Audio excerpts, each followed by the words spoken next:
Hello, my name is Slamek.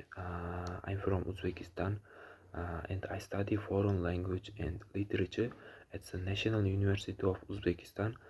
Mm, I'm really excited to apply for the International Excellence Scholarship at Copernicus Berlin.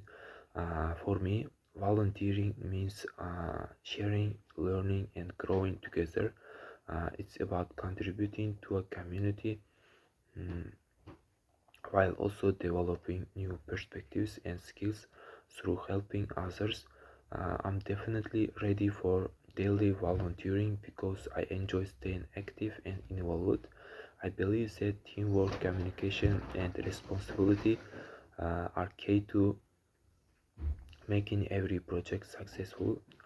As a volunteer for Copernicus Berlin, I hope to connect with people from around the world and also explore Germany and other European cultures and experience academic life at German university. I look forward to learning, helping, and making a new friends, international friends. Thank you for this opportunity. I'm really looking forward to joining the Copernicus community.